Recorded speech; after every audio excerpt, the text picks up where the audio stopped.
We're on the 5th floor of the Museum of Modern Art, looking at probably their most famous painting, Vincent van Gogh's Starry Night. This is something that Van Gogh had been interested in before he painted this particular painting. He did another version of A Night Sky, which is very different. In the foreground, we see the giant undulating form of a cypress tree. And we don't see the bottom of that cypress tree. It's cut off at the bottom edge of the frame, and so we get the sense that it must be close to us. The sky takes up almost 3/4 of the canvas, and it reminds me of the great Dutch landscapes of the 17th century, of artists like Ruysdael, who was interested in the movements of clouds through the sky and the play of light there. But of course, this is night. The only light is from the moon and from the stars. And we're looking down past that cypress into a valley where we see some small cottages and a church, very prominently centrally placed, with a steeple that just breaks the horizon line formed by those mountains. And the village seems very humble, but also embraced by the mountains behind it and that cypress in front. There's a band of lighter yellows and blues just above the hills, further protecting that landscape below. It feels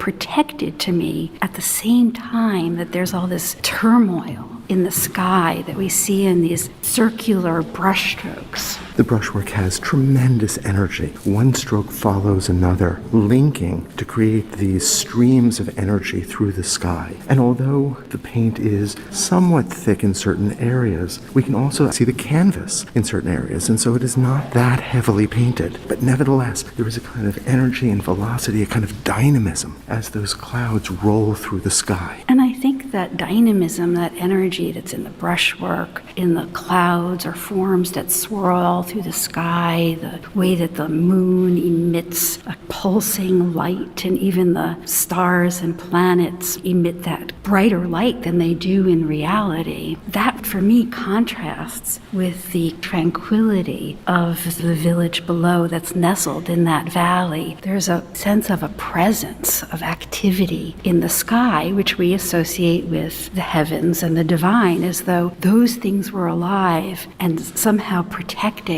the village underneath. At least that's one way that I read this painting sometimes. And some art historians have looked then at the cypress, a tree that symbolizes death, in part because it's often found in cemeteries. There's a kind of linking of the earthly and the heavenly with that cypress that undulates almost like fire. And is mimicked by the steeple of the church in the valley, so that there's this pairing where the tree and the steeple are both reaching up to the heavens. Van Gogh, like other artists of the 1870s and 80s, is thinking about complementary colors. He's thinking about blues and yellows and oranges and how colors can intensify one another and work together to communicate ideas and feelings. And this is definitely not a landscape that Van Gogh saw. This is something constructed from memory and from his imagination. But think about how brave this painting is. To do something with brushwork this visible, this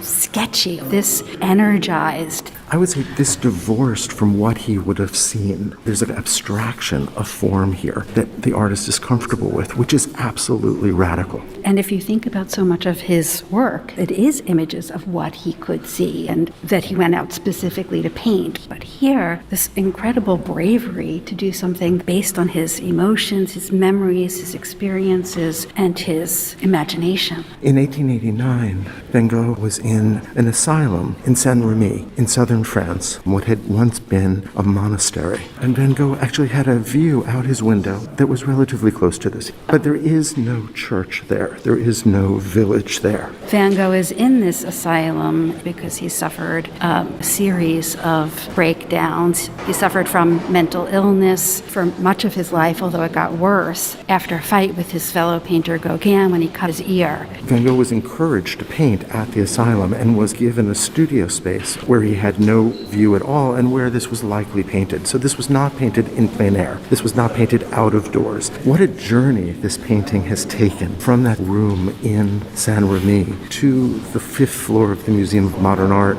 reproduced around the world, recognized by people everywhere. It's a fate that I don't think the artist could have ever imagined.